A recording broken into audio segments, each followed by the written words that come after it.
What's up, heathens? How you guys doing? Well, today we're going to be doing an interview with Andrew here. He is an ex-Mormon, and he's going to be telling us how he came out of Mormonism and became an atheist.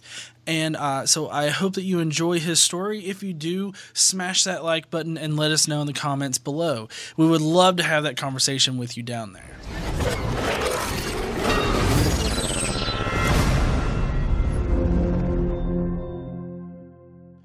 Okay, so Andrew, how are you doing today? I'm doing quite well, thank you. Awesome. Glad to be on. Thank you for giving me this opportunity there. Oh, yes, definitely. I mean, I always love having people on my channel, especially to talk about this particular thing being, coming out of religion and becoming an atheist, as you know, obviously. So why don't you start off by telling us a little bit about your background? Like, as a kid, did you grow up as a Mormon, or was that something that you eventually came into later? I was born and raised Mormon. So I was raised by my mother and was raised in the Mormon church. So really spent my entire childhood. I didn't know anything different being raised Mormon. It was just the norm for me, normal part of life. Didn't really get to really know anything outside of that. And it was really pretty, when I was younger, like 5, 6, 7, 8, little kid, I thought nothing of it. It was never an issue for me. But getting into my youth, I once became a teenager, and that's when things really started to become problematic for me within my Mormon upbringing.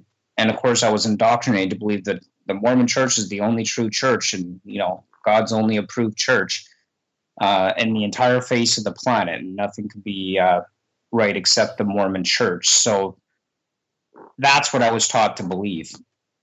And as a result of that, of course, I was taught that all the things that kids do were sinful and horrible and evil and just in general terrible, terrible things. I suffered from severe depression when I was growing up. I was taken to psychiatrists and force-fed all kinds of psychiatric medication. I was told the problem was all in my head. It was just some kind of chemical imbalance in my head. It wasn't until much later that I started to really understand that the church and my upbringing in it was actually probably the biggest, if not the sole contributor to this state of serious depression. I did even try to commit suicide several times, all over the horrible sin of masturbation. It was just absolutely horrible. I was in a constant cycle of hating myself and not being worthy for God, not being worthy of God, and a constant cycle of shame and hatred, which would, of course, lead to masturbation, which was what the only outlet I had to relieve the anxiety and stress that I was feeling, which, of course, resulted in feelings of absolute self-loathing and shame and hatred because, once again, it offended God. And I felt I could never be good enough and that I was destined to, burn in hell because I wasn't good enough and I could never resist the devil's temptations, which is really where that factored into my severe depression. It was just an absolutely horrible upbringing, and I never questioned the church at that time because I'd been indoctrinated to believe that the church is God's word. The church wasn't the problem. I was the problem. And all the drugs in the world didn't solve that, but they had my church leaders convinced, my parents convinced that the problem was just this chemical imbalance in my brain, and that's why I was depressed. It had nothing to do with the culture I was being raised in. It had nothing to do with having to sit through sexually explicit interviews as a 13, 14-year-old kid with a grown man behind closed doors, a practice the church still does today, but a lot of people are upset about it. In fact, today a petition is being presented to stop these sexually explicit interviews to the church in Salt Lake City. Over 50,000 signatures on it because of the very kind of things I'm talking about right now. Which was a huge problem for me. I mean, masturbation was a problem. I got pretty good at it. but the problem of treating people like they were horrible, evil sinners because of it, which led to this cycle of severe depression and anxiety. And just so I spent a good 10 years of my life feeling as if I wanted to kill myself because of this. which is exceptionally dangerous to developing minds and young kids. After a while, I eventually stopped going to church for a little bit, but not so much because I didn't believe in the church anymore. But I just, because of my anxiety, my stress, my frustration that I was going through, I just became extremely apathetic and just really didn't care about anything. I couldn't be bothered to get up. I couldn't be bothered to go to work. I couldn't be bothered to do anything. Eventually, I did end up going back to church again, which worked fine until my children started growing up, and I felt the need to protect them from what happened to me, from the experience I had. Like, my oldest daughter's 14 now. We left about 2 years ago when just after she turned 12. And I finally had it. I'd had enough of these church teachings, especially this idea that my daughter will be responsible for the thoughts and actions of boys simply by how she chooses to dress, which I took personal issue with. I would not have her taught that. And then I also confronted my bishop at the time about this whole issue of what these teachings about masturbation and sexuality do to the youth and what I'd been through, and that I won't tolerate my children being put through that same thing that I went through, because I wanted to protect them from that. And I presented him with tons of evidence that completely contradict and that prove that the church, in fact, is harmful, not just biological and scientific factual evidence, but rather evidence of the harm that's done to teaching children these things within the church. And that I was not happy with the way he was dealing with it, so I went above his head to what's called the stake president, who told me basically to sit down, shut up, and go back to my bishop and do as I'm told. And eventually they threatened to excommunicate me if I refused to comply with their demands. And so I basically excommunicated them. I said, you know what, no, this isn't going to work this way. I wanted to go above the stake president's head to what's called an Area 70, but he absolutely shut me down and refused to allow me to go above their head to take my concerns with how it was being dealt with it locally. Because initially I was just thinking, okay, this is just a case of really shitty local leadership, of local leaders that don't care. But when I was refused to speak to the stake president's boss, so to speak, and the threat came down, if you don't stop this, you're going to be excommunicated from the church, I decided, you know what, I'm going to find out what's really going on here. Is this a problem with just local leadership, or is this a problem with the church as a whole? And the more I learned and the more I looked into it, the more I researched to find out what was going on, the more I discovered this is not a local leadership. This is a matter of church policy. This is how things are dealt with across the entire organization. And it started to dawn on me that the church cared more about its own image than the people that were in it. They saw people as nothing but an unlimited bank of tithing to extort out of people under threat of eternal damnation and manipulation and control. And that's where it started to dawn on me that this isn't right. There's definitely something not right about this church. And they're harming people. They're hurting people. And they are not there for people's eternal salvation. They're there to control and manipulate people and extort money from them. The more I learned, the deeper down the rabbit hole I went, the worse it got, until I finally said, you know what? No, I can't be part of this anymore. And it was on February 14th, Valentine's Day of 2016, that I walked out of the church and never returned. And I told my bishop, and at the time I said, if this is not dealt with properly, I will walk out of this church and I will not return, and I guarantee you my family will follow. And I told them it's not because I'll control them like you will. It's because I know they will follow me, because they know I'm doing this to protect them. And my family pretty much immediately followed. My wife and one of my daughters went to church the following week, but none of them have been back since. And it was really disheartening for me. It was very difficult because I'd never known what life is like outside of the church. And so even though I'd walked out of the church, I didn't know where I was going from there. I had no clue what I was doing. Suddenly, my entire existence basically just crashed around me. I didn't know where to turn to. There was no one I could really talk to, because the church is really good at keeping people busy. They love keeping people so busy that you don't have time to make friends outside of the church. You've got your Sunday church meetings, and you got your callings that demand your attention, and you have to be here at the church on this day or that day. And they just keep you so busy within the church that you don't have time to really get to know anyone outside of the church. And so I literally had no one to turn to, no support group, no one I could talk to, because the only people I knew were Mormons.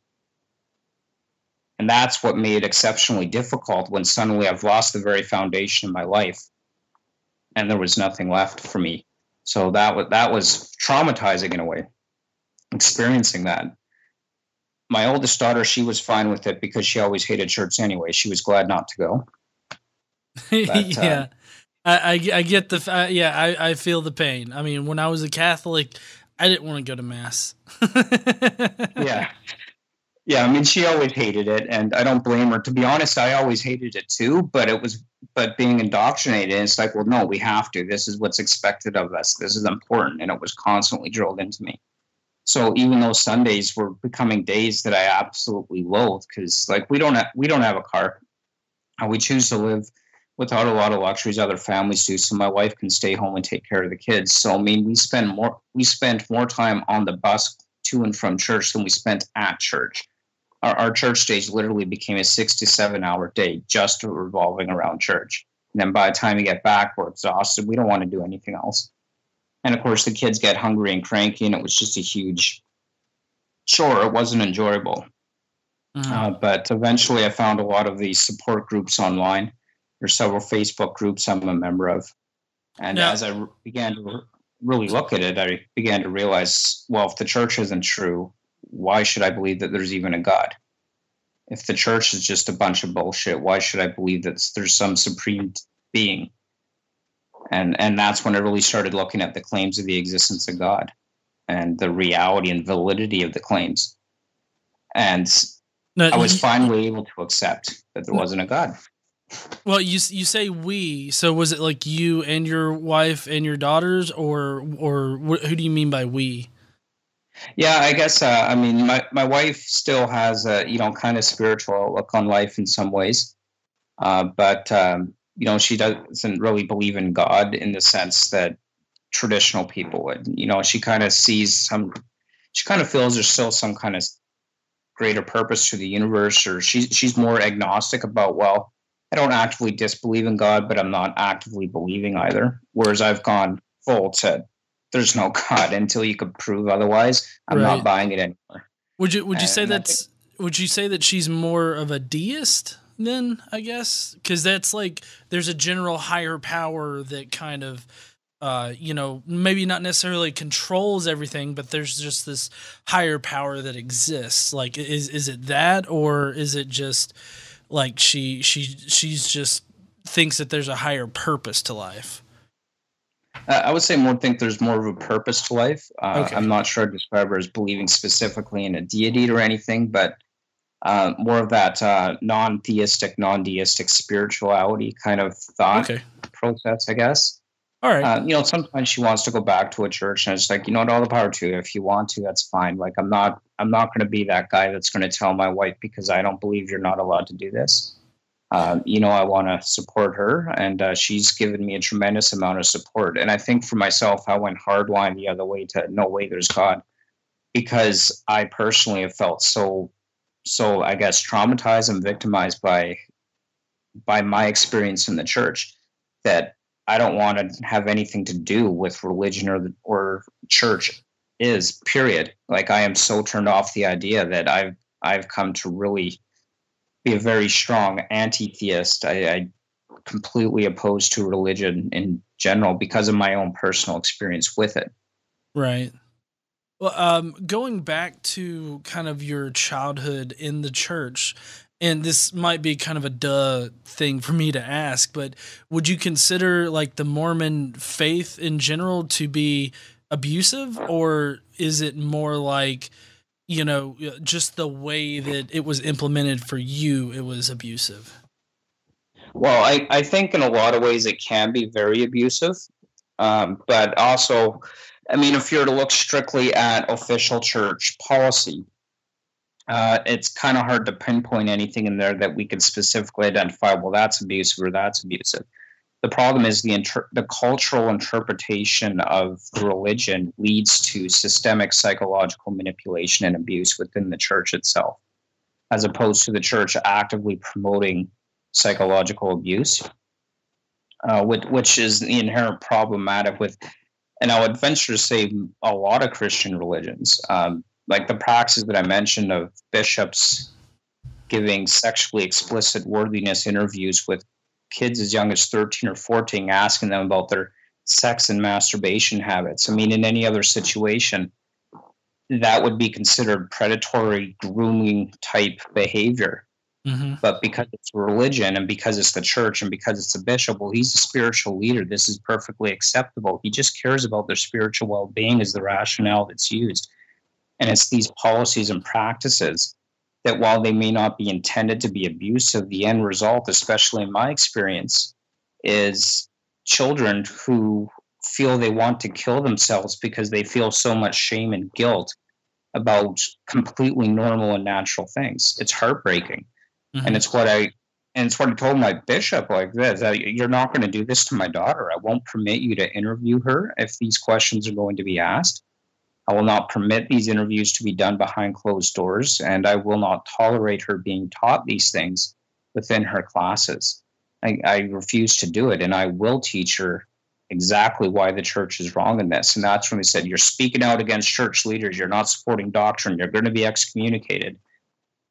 You know, so, I'm sorry, but yeah. I'm sorry. So let me get this straight. The church elder said that if you don't let me talk to your daughter behind closed doors about her masturbation, then you're going to be excommunicated? Well, it's more of, if you continue to teach that there's nothing wrong with masturbation and you don't allow these worthiness interviews, and you're not allowing this because you're saying that I'm going to be doing these horrible things or church leaderships are instructed to, then you're actively speaking against the Lord's anointed, as they would put it. Therefore, you are in a state of apostasy. Therefore, you must repent or be excommunicated. And that was essentially the rationale that was used. Wow. And I told my bishop, right, I was like, look, I'm not sorry, because I'm not. I will never be sorry for this, but my children's psychological well-being is far more important to me than allowing somebody to ask sexually explicit questions of my 12-year-old daughter. Yeah, no, more power to you, man. I mean, I wouldn't have allowed that either. You know, it amazes me that they're that adherent, like, to it. Like, it really shouldn't surprise me, but at the same time, it kind of does, because I mean, this is the same kind of grooming technique that you see done in the Catholic Church. Because except it is, yeah. Yeah, what they do, though, is that they'll take, specific kids that they identify as being troubled or being vulnerable, and they have these secret meetings with them where they talk about those kind of things. It's the exact same thing, except in this one, it's officially permitted by the church, whereas the other one, the church can feign like, oh, we don't condone that. Well, it's not only officially permitted, it's virtually required in order for these youth and young adults to go to the church's temple and participate in temple worship. They must submit to these sexually explicit interviews. And that was one of the things that really got me concerned. I mean, it wasn't the first thing, but it was certainly one of the things that led to me finally saying, screw you, I'm not going to be part of this anymore. And I refuse to participate in this because I'm being hurt all over again. I felt like I was being re-traumatized, being told I had to submit my daughter to this. And I'm like, whoa, I know what happened to me. I can't let my children suffer the same fate that I did. I mean, it'd break my heart if one of my children actually succeeded in suicide because of this, whereas I only managed to attempt but never actually succeed, thank God. Can I say thank God now that I'm an atheist? No, yes, you definitely can, because it's, you're exclaiming something that's kind of unbelievable, I guess. Well, yeah, exactly. And I guess the one thing that really kind of started me down this path as well is back in November 2015, the church made a policy. Now, one of the Mormon Church's article of faith state that we believe that men will be punished for their own sins and not for Adam's transgression. Essentially saying people are responsible for their own choices. We will never punish or discipline people for the sins of others. That's one of their positions. But they passed a policy saying that if your parents are gay, then you must disavow your parents, move out of their house, and completely reject them if you want to have any membership in this church. And this goes for people who are members of the church that have gay parents. And I thought, holy shit, the church is literally saying if you don't disavow your family, which the church preaches is of utmost importance and central to God's plan, you can't be part of this church. You can't get baptized. You can't go to the temple. And I was just absolutely shocked at this because this very policy was going against the fundamental principles that have been beat into me since a childhood. Mm-hmm. And it got me thinking, what the hell's going on with this church that purports love and yet takes such strong action against people? And that's when I learned that Utah has the highest rate of gay teen suicide in America. And they want to blame it on the altitude because they refuse to look at their own culture. And just more and more stuff like that started to come out, and started to realize that this is a horrible organization. It is a cult. They always said, we're not a cult, we're not a cult. Well, the cultishness started coming out the moment I started questioning what I was being taught and what my children were being taught. And when I started questioning the results of their teachings. And it became obvious. Right. Well, I'm kind of curious, when you started questioning, like what was like the first thing you started to question specifically? I don't know if you can remember that far back. Well, specifically, it was the issues surrounding sexuality and masturbation, because it's something that was so traumatizing for me as a kid. Right. You know, how it was dealt with. And so for years, I'd struggled with that, and I could never align any truth to the claim. I had done tons of research on the issue. I looked at the church history, which back in the 1920s, the church practically encouraged it and told parents not to worry about it. It's completely normal. But that changed over time, which is one of the things I discovered. And I presented that evidence to my church leadership, but they still rejected me as an apostate. That, you know, if God's word never changed, how he didn't seem to have a problem with it in the 1920s, why does he have such a problem with it now?